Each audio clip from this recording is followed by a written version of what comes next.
ನೆಹರೂರವರ ಪುಣ್ಯತಿಥಿ. ಅದನ್ನು ಬಹಳ ಗೌರವದಿಂದ ಅಭಿಮಾನದಿಂದ ನೆರವೇರಿಸ್ತಾ ಇದ್ದೀವಿ.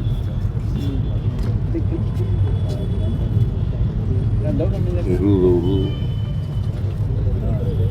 ಸ್ವತಂತ್ರ ಭಾರತದ ಮೊದಲನೇ ಪ್ರಧಾನಿ. 1940 ಆಗಸ್ಟ್ 15ನೇ ತಾರೀಕು. ಇವತ್ತು ಆಧುನಿಕ ಭಾರತ ಆಗಿದ್ದರೆ ಅದರ ನಿರ್ಮಾತೃ ನೆಹರೂರವರು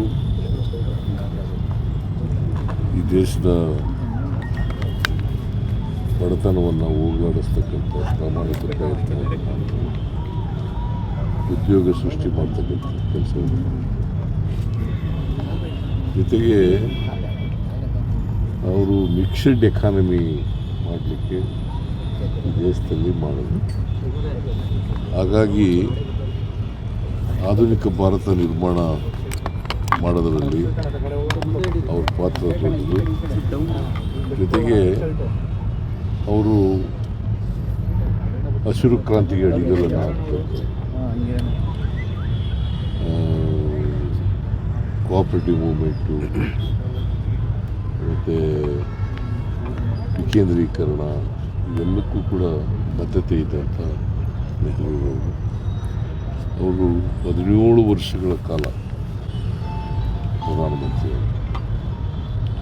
17 ವರ್ಷದಲ್ಲಿ ಅನೇಕ ಅಣೆಕಟ್ಟುಗಳನ್ನು, ಅನೇಕ ಕೈಗಾರಿಕೆಗಳನ್ನು ಮಾಡ್ತಕ್ಕಂಥ ಕೆಲಸವನ್ನು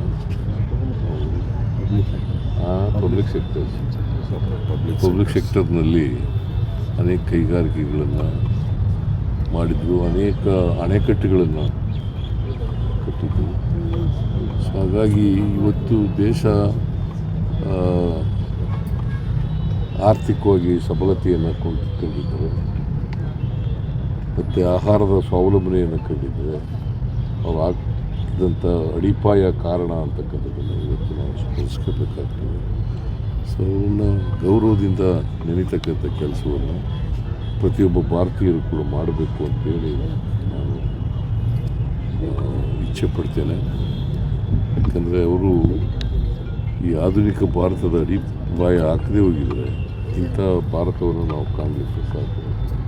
ಇವತ್ತು ಎಕಾನಮಿ ಇಡೀ ಜಗತ್ತಿನಲ್ಲೇ 5ನೇ ಸ್ಥಾನದಲ್ಲಿದ್ದೀವಿ ನಾವು ಅಂತಂದರೆ ಅದಕ್ಕೆ ಕಾರಣ ಸರ್. ನಿನ್ನೆ ಕೋವಿಡ್ ಸಭೆ ಮಾಡಿದ್ರಿ, ಕೆಲವು ಸೂಚನೆಗಳನ್ನು ಆರೋಗ್ಯ ಇಲಾಖೆ ಕೊಟ್ಟಿದ್ದೀರಿ ಸರ್. ಹೌದು, ನಿನ್ನೆ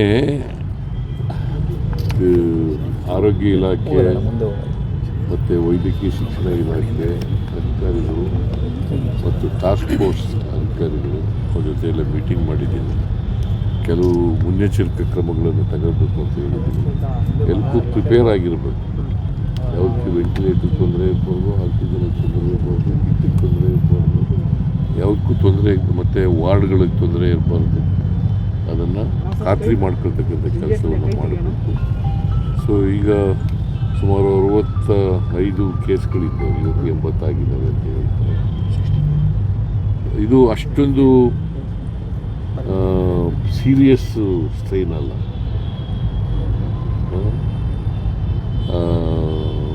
ಬಟ್ ಆದರೂ ಮುನ್ನೆಚ್ಚರಿಕೆಯಿಂದ ಇರಬೇಕಾಗ್ತದೆ. ಮತ್ತು ಮಕ್ಕಳಿಗೆ ಇನ್ನೊಂದು ಹೇಳಿದ್ದೀವಿ, ಯಾರಿಗೆ ನೆಗಡಿ ಬರ್ತದೆ, ಕೆಮ್ಮು ಬರ್ತದೆ, ಜ್ವರ ಬರ್ತದೆ, ಅವ್ರು ಯಾರು ಶಾಲೆಗೆ ಕಳಿಸ್ಬೇಡಿ ಅಂತ. ಮತ್ತು ವಯಸ್ಸಾದವರು ಇದ್ದಾರಲ್ಲ, ಮಲ್ಟಿ ಆರ್ಗನ್ಸ್ ಫೇಲರ್ ಆಗಿರೋರು, ವಯಸ್ಸಾಗಿರೋರು, ಬೇರೆ ಬೇರೆ ಕಾಯಿಲೆಗಳು ತುತ್ತಾಗಿರ್ತಕ್ಕಂಥವ್ರು, ಅವರು ಮಾಸ್ಕನ್ನು ಧರಿಸ್ತಕ್ಕಂಥದ್ದು ಅತ್ಯಂತ ಅಗತ್ಯ.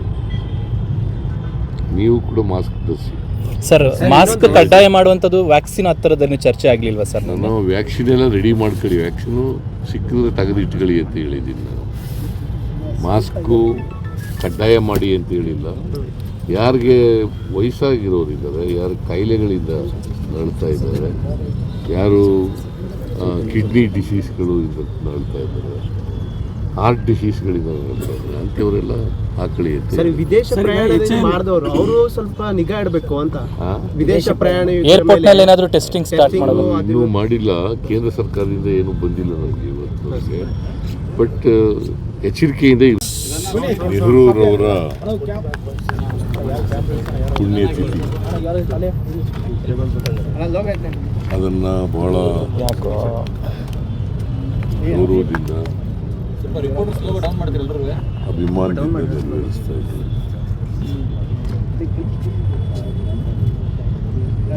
ನೆಹರೂರವರು ಸ್ವತಂತ್ರ ಭಾರತದ ಮೊದಲನೇ ಪ್ರಧಾನಿ. 1947 ಆಗಸ್ಟ್ 15ನೇ ತಾರೀಕು. ಇವತ್ತು ಆಧುನಿಕ ಭಾರತ ಆಗಿದ್ದರೆ ಅದರ ನಿರ್ಮಾತೃ ನೆಹರೂರವರು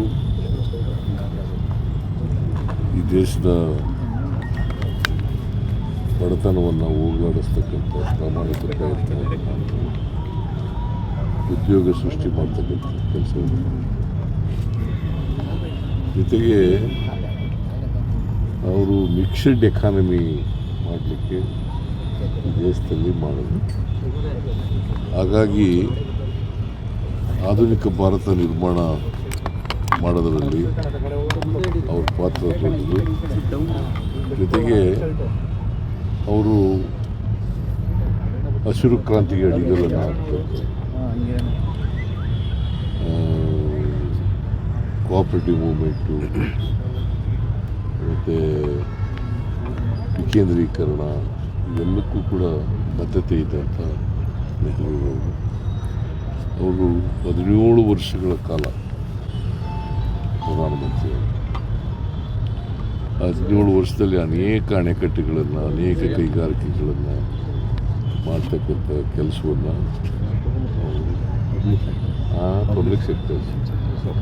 ಪಬ್ಲಿಕ್ ಸೆಕ್ಟರ್ನಲ್ಲಿ ಅನೇಕ ಕೈಗಾರಿಕೆಗಳನ್ನು ಮಾಡಿದ್ರು, ಅನೇಕ ಅಣೆಕಟ್ಟುಗಳನ್ನು ಕಟ್ಟಿದ್ರು. ಸೊ ಹಾಗಾಗಿ ಇವತ್ತು ದೇಶ ಆರ್ಥಿಕವಾಗಿ ಸಬಲತೆಯನ್ನು ಕಂಡಿದ್ದಾರೆ ಮತ್ತು ಆಹಾರದ ಸ್ವಾವಲಂಬನೆಯನ್ನು ಕಂಡಿದ್ದಾರೆ. ಅವ್ರು ಹಾಕಿದಂಥ ಅಡಿಪಾಯ ಕಾರಣ ಅಂತಕ್ಕಂಥದ್ದನ್ನು ಇವತ್ತು ನಾವು ಸ್ಮರಿಸ್ಕೋಬೇಕಾಗ್ತದೆ. ಸೊ ಅವ್ರನ್ನ ಗೌರವದಿಂದ ನೆನೀತಕ್ಕಂಥ ಕೆಲಸವನ್ನು ಪ್ರತಿಯೊಬ್ಬ ಭಾರತೀಯರು ಕೂಡ ಮಾಡಬೇಕು ಅಂತೇಳಿ ನಾನು ಇಚ್ಛೆ ಪಡ್ತೇನೆ. ಯಾಕಂದರೆ ಅವರು ಈ ಆಧುನಿಕ ಭಾರತದ ಅಡಿಪಾಯ ಹಾಕದೇ ಹೋಗಿದರೆ ಇಂಥ ಭಾರತವನ್ನು ನಾವು ಕಾಣಲಿಕ್ಕೆ ಸಾಧ್ಯ. ಇವತ್ತು ಎಕಾನಮಿ ಇಡೀ ಜಗತ್ತಿನಲ್ಲೇ 5ನೇ ಸ್ಥಾನದಲ್ಲಿದ್ದೀವಿ ನಾವು ಅಂತಂದರೆ ಅದಕ್ಕೆ ಕಾರಣ ನೆಹರು. ಸರ್ ನಿನ್ನೆ ಕೋವಿಡ್ ಸಭೆ ಮಾಡಿದ್ರಿ, ಕೆಲವು ಸೂಚನೆಗಳನ್ನು ಆರೋಗ್ಯ ಇಲಾಖೆ ಕೊಟ್ಟಿದ್ದೀರಿ ಸರ್. ಹೌದು, ನಿನ್ನೆ ಆರೋಗ್ಯ ಇಲಾಖೆ ಮತ್ತು ವೈದ್ಯಕೀಯ ಶಿಕ್ಷಣ ಇಲಾಖೆ ಅಧಿಕಾರಿಗಳು ಮತ್ತು ಟಾಸ್ಕ್ ಫೋರ್ಸ್ ಅಧಿಕಾರಿಗಳು ಅವ್ರ ಜೊತೆ ಎಲ್ಲ ಮೀಟಿಂಗ್ ಮಾಡಿದ್ದೀನಿ. ಕೆಲವು ಮುನ್ನೆಚ್ಚರಿಕೆ ಕ್ರಮಗಳನ್ನು ತಗೋಬೇಕು ಅಂತ ಹೇಳಿದ್ದೀನಿ.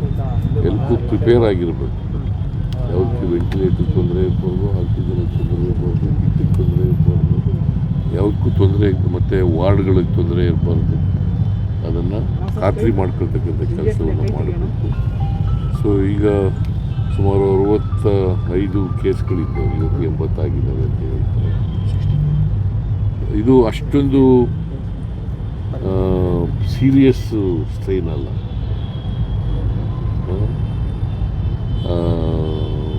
ಬಟ್ ಆದರೂ ಮುನ್ನೆಚ್ಚರಿಕೆಯಿಂದ ಇರಬೇಕಾಗ್ತದೆ.